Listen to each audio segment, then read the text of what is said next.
Está no ar Gestão Pública em Debate, um programa do Curso Superior Tecnológico de Gestão Pública do Centro Universitário Internacional, Uninter. Este programa, ele complementa a formação dos nossos alunos de gestão pública nas modalidades presencial e à distância. E ele também é transmitido pela CWB TV, TV Comunitária de Curitiba, canal 5 da NET e 72 da TVA. E ele pode ser acessado por todas as pessoas que possuem parabólica digital através dos canais da rede EdSat, os canais da educação.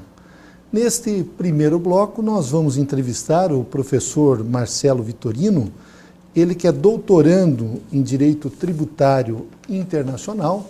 Marcelo Vitorino é tributarista, juiz arbitral, perito judicial, contabilista, gestor empresarial, especialista em controladoria e finanças, especialista em direito tributário, também é mestrando em direção estratégica de negócios, é analista contábil financeiro, palestrante e cursistas em diversas feiras, seminários e universidades, empresas públicas e privadas.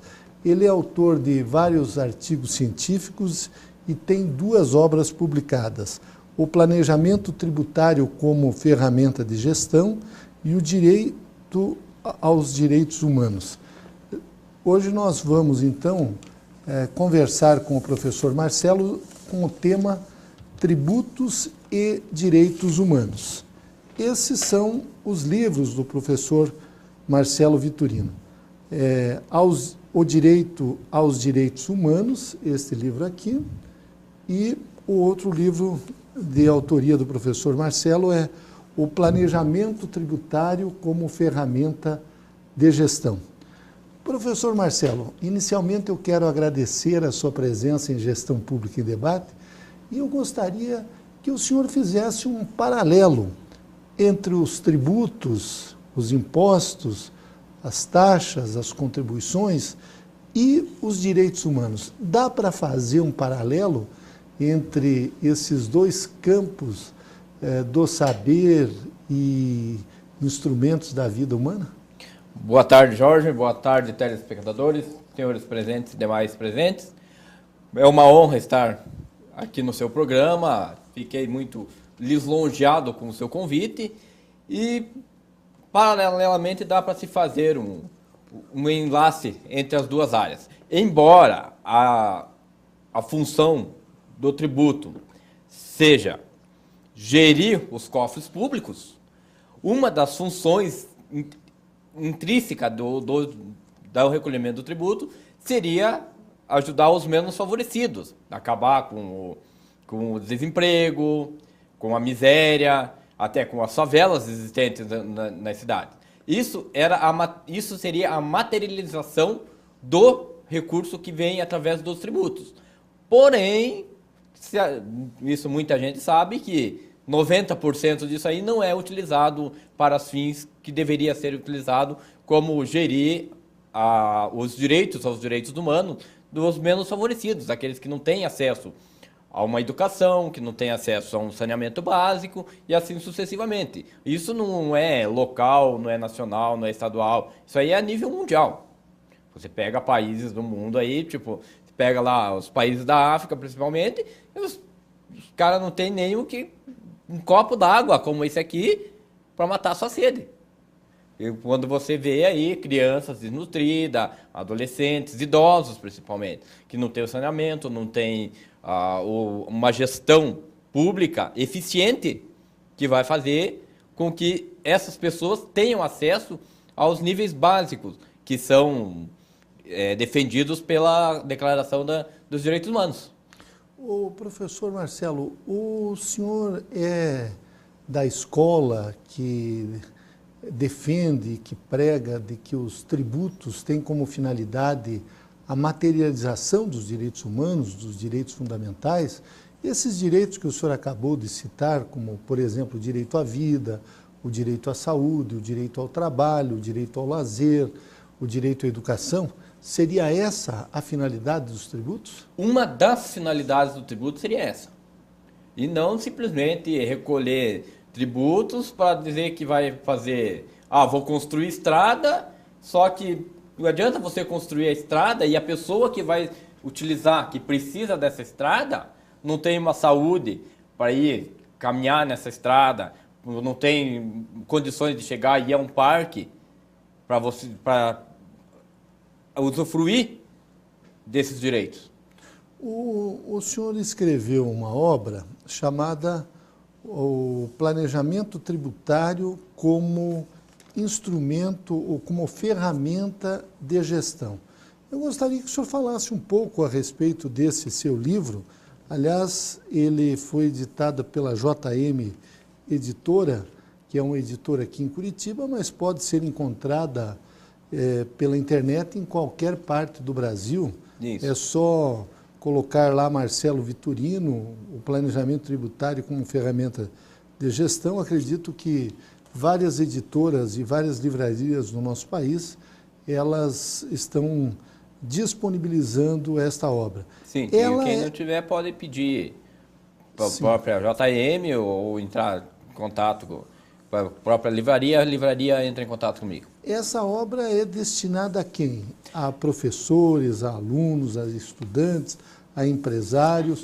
O senhor, durante muitos anos, atuou como tributarista, como contador, então entende bem os meandros da tributação no Brasil. Esse livro é dirigido tanto ao pequeno empresário, ao médio empresário, ao grande empresário, aos estudantes, aos professores, aos acadêmicos. O estudante, a partir do primeiro ano do ensino médio, já tem condições de ter uma noção do que é um tributo e o que é um planejamento tributário. Porque o que é o planejamento tributário? O planejamento tributário é uma parte da doutrina, é uma parte do direito e, consequentemente, parte contábil fiscal, onde você fazendo um planejamento dentro da elisão fiscal, é um planejamento ético. Então, você tem um planejamento, você está fazendo um planejamento para você ter uma economia de impostos sem sonegar o imposto, que é diferente da evasão fiscal. Porque a evasão fiscal, o que é? Você está utilizando-se de má-fé para não recolher o tributo. E quando você faz um planejamento, que é a elisão fiscal, mais conhecida como elisão fiscal, é o planejamento tributário em si, que você vai adequar a tua contabilidade para que você tenha recurso de recolher o imposto devido sem furar o seu caixa. Quanto com um bom planejamento tributário, quanto que uma empresa pode economizar? E pode-se planejar o pagamento dos tributos nas três esferas, municipal, estadual, federal, ou esse planejamento se dedica mais aos impostos federais e estaduais? Não, o planejamento tributário pode ser utilizado em qualquer uma das esferas. E você, com o planejamento, você economiza de 35% a 43% da tua carga tributária. Certo. E isso seja a empresa de que ramo for? Do ramo que for. Seja do ramo que for, seja do porte que for a empresa, pequena, média, grande, multinacional. As grandes multinacionais já trabalham com a parte tem um departamento exclusivo de planejamento tributário. Se dedicando a isso. Exatamente. Então, vamos pegar, por exemplo, há uns anos atrás eu prestava consultoria para a Volkswagen. A Volkswagen em Curitiba tem um departamento com 16, na época, tinha 16 profissionais trabalhando só na parte de planejamento tributário. E com isso ela conseguia, então, diminuir... Consegue reduzir bastante a carga tributária. Mas quando a pessoa ou a empresa está planejando, fazendo o seu planejamento tributário, o que ela se beneficia? De leis que existem? Como é que ocorre esse planejamento tributário? Ela faz um planejamento dentro da legislação. Por exemplo, você tem uma legislação, você tem lá um tributo. Por exemplo, lá você vai pagar, por esse copo aqui, você vai pagar R$300 pelo copo. Você vai comprar de um fornecedor a R$300. Esse fornecedor não faz o planejamento tributário. Agora, se você for comprar esse mesmo copo de um outro fornecedor que tem um planejamento tributário, o custo desse copo vai cair para em torno de 250, 230. Aí você já tem uma economia de tributos. Você, como fornecedor, vai comprar dele. Então, se ele tem uma economia de tributos, ele vai automaticamente repassar para o seu consumidor. Vender mais barato. Vende mais barato. E a aí? relação custo-benefício para o consumidor sai ganhando, o empresário sai ganhando e o governo sai ganhando com o planejamento tributário. Nós estamos acompanhando agora, em todo o Brasil, que o governo reduziu o IPI de alguns produtos, inclusive automóveis. Mas um jornal aqui de Curitiba, a Gazeta do Povo, fez uma pesquisa e constatou que esses tributos, ou a redução desse imposto do IPI, não está sendo repassado para os consumidores. Como é que o senhor qualifica essas empresas que recebem um benefício para transferir esse benefício ao consumidor e não o fazem? Trazendo isso para a seara jurídica, eles estão agindo, posso dizer que o empresário está agindo de má fé em não repassar esse benefício para o consumidor. Embora essas economias de IPI, que o governo diz que está dando incentivo, entre aspas, porque ele te reduz o imposto de um lado, porém ele te cobra outra taxa do outro lado. Por exemplo, você reduziu o IPI. Se a empresa, a fábrica, for repassar para você consumidor, você não tem condições de comprar à vista, você vai ter que financiar. Aí você vai pegar uma taxa de financiamento, dependendo do teu cadastro, acima do mercado. Quer dizer, então, o governo não perde. Quem acaba perdendo sempre vai ser o consumidor. A corda vai estourar do lado mais fraco. Principalmente o consumidor que não tem o conhecimento que a redução do imposto, do IPI, no caso, é uma e, em contrapartida, ele vai ter que financiar. O governo não ganha no IPI, mas vai ganhar no IOF, Imposto sobre Operação Financeira. Quer dizer, correto. Então, se você for pôr na balança, aonde que está a economia do povo? A economia do consumidor em si. A economia, na verdade, é para o empresário. E aquele que consegue pagar à vista, Esse sai no lucro, está no benefício. Esse consegue o benefício. Nós temos, evidentemente, o curso de gestão pública, temos alunos de vários segmentos, setores, principalmente prefeituras, de órgãos estaduais, prefeitos, vereadores, e o senhor falou de elisão fiscal e evasão. Eu gostaria que o senhor fizesse uma comparação, qual a diferença entre a evasão fiscal e a elisão fiscal. A elisão fiscal é o planejamento propriamente dito. Tecnicamente, ele é conhecido como elisão fiscal, que é o planejamento. Popularmente, planejamento. Você vai falar para um consumidor elisão fiscal, ele não vai entender. Agora, se você falar para ele um planejamento, aí ele vai entender o que é. Agora, a evasão, o que é? Se você tem uma empresa, tá? Você, por exemplo, vai vender para mim. Eu vou comprar, só que eu peço nota fiscal para você. Você é empresário, a legislação diz que você é obrigado a emitir nota fiscal. Porém, muitos empresários vão dizer para você, não, eu vou pedir a nota, não, eu não tenho nota fiscal. Aí, o que o empresário está fazendo? Ele está se esvaindo de recolher o imposto. Por quê? Ele não emite a nota fiscal, automaticamente ele não vai contabilizar. Ele não contabilizando, não vai gerar o fato gerador, que seria o fato do imposto, que é o valor da nota. Consequentemente, ele vai deixar de recolher. Então, o que ele está fazendo? Trazendo para a seara jurídica, ele está utilizando-se de má fé. Quer dizer, ele está intencionalmente fazendo com que não seja recolhido o imposto, ele não te dá nota, porque você te suprimiu um dos direitos humanos, que é assegurado na Constituição, que o empresário tem que dar nota, então ele já tirou um direito seu. Consequentemente, ele vai deixar de recolher o imposto. Então, esse automaticamente acaba indo para caixa 2, digamos assim.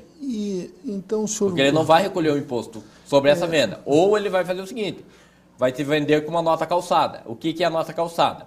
Ele vai pegar o bloco de nota fiscal dele, a mercadoria custa R$1.000. o que ele vai fazer?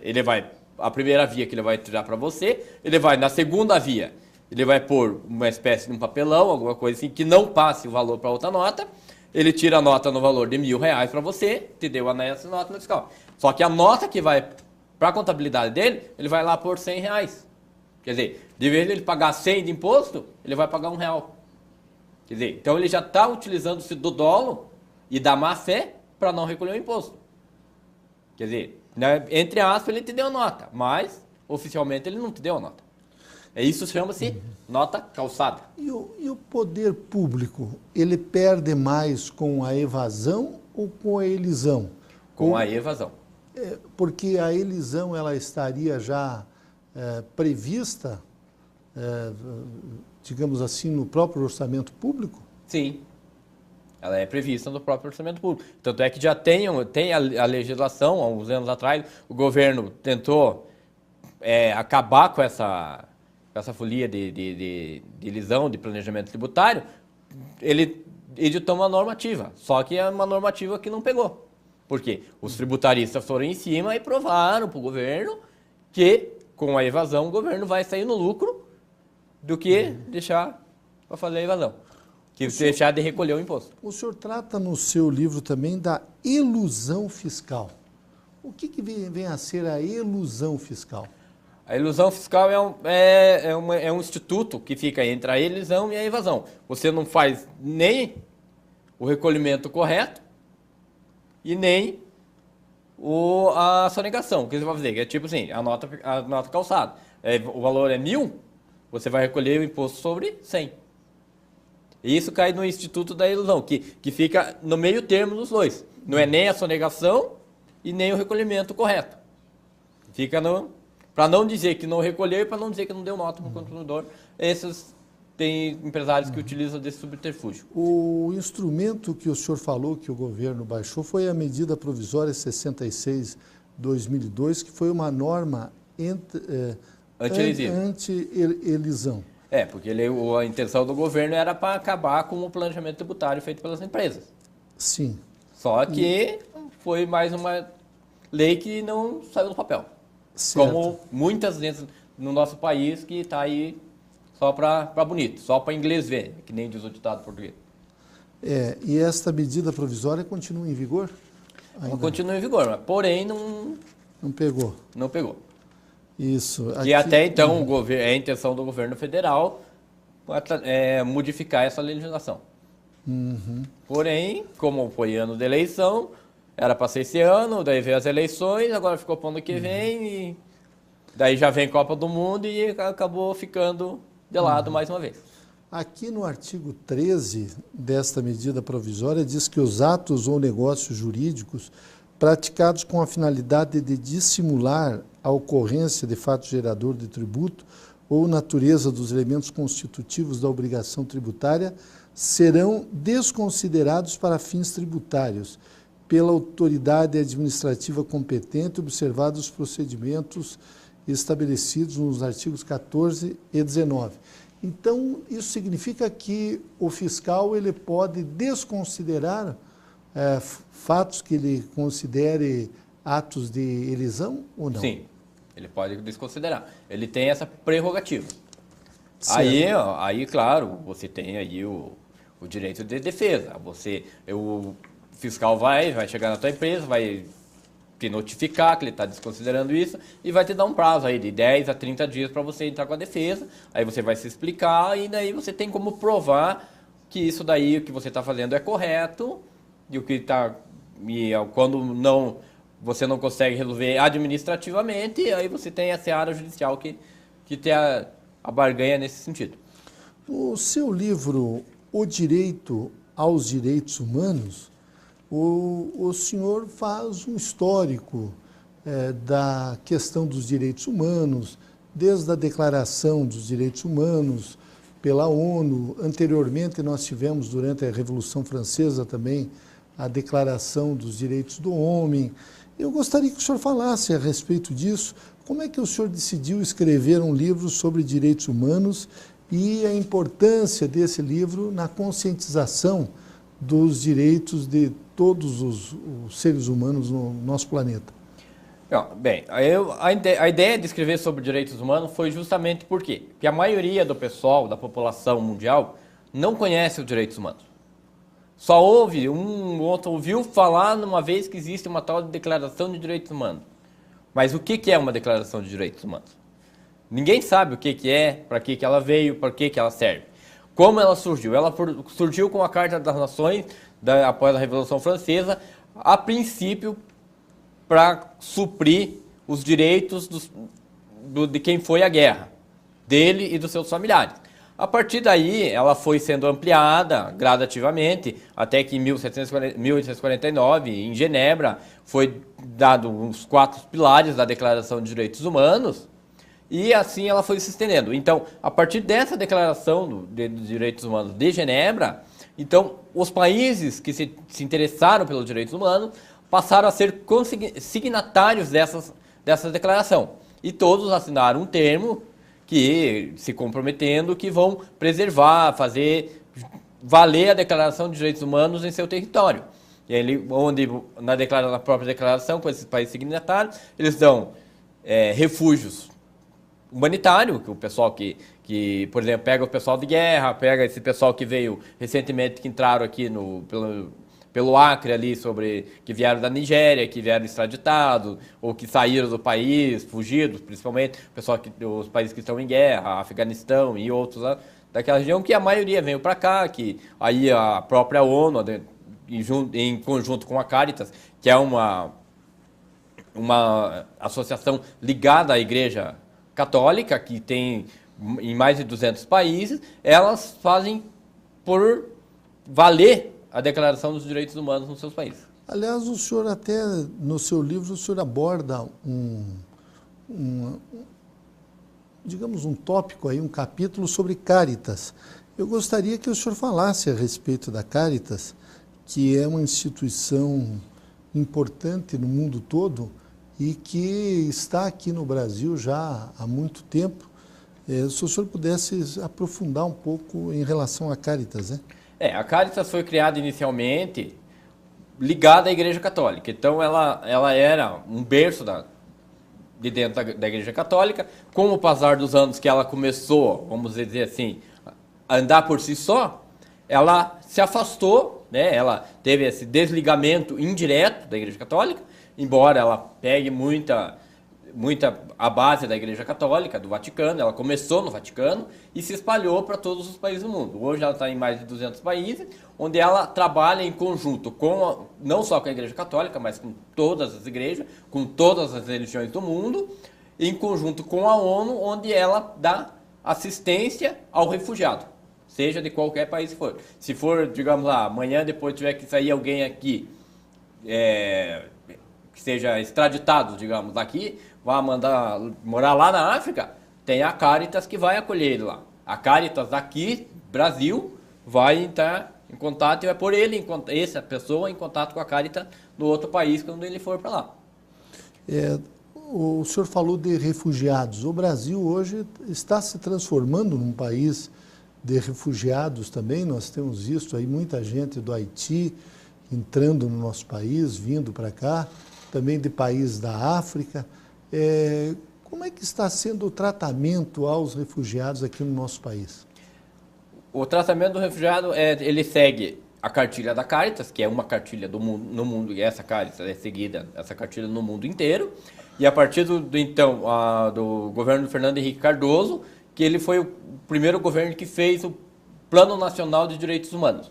O que é? Ele fez em conjunto com a Caritas e com a Igreja Católica e a CNBB. Então eles montaram o Plano de Direitos Humanos. Hoje ele já está na sua 4ª edição, que os governos anteriores, o governo do Lula até o governo da Dilma Rousseff, eles estão dando sequência a esse programa. É um dos poucos programas que o governo federal está dando sequência, dando atenção humanitária a esse. Por isso que está vindo todo mundo para cá. Todos os refugiados do Haiti, da Argélia, da onde vem, quando eles pensam em sair do país dele, qual é o país que eles pensam em ir? Para o Brasil, porque é o único país que você chegou hoje aqui, em mais tardar 30 dias você está trabalhando, você está estudando, você tem uma casa. Isso significa uma solidariedade humanitária, uma solidariedade como nação. Como nação. Então, nós entrevistamos em Gestão Pública em Debate o professor Marcelo Vitorino, ele que é doutorando em Direito Tributário Internacional, e o tema de hoje foi Tributos e Direitos Humanos. Professor Marcelo, quero agradecer muito a sua presença, não tenho dúvidas de que o senhor contribuiu bastante na formação dos nossos alunos. Muito obrigado. Obrigado. Tudo de bom para você.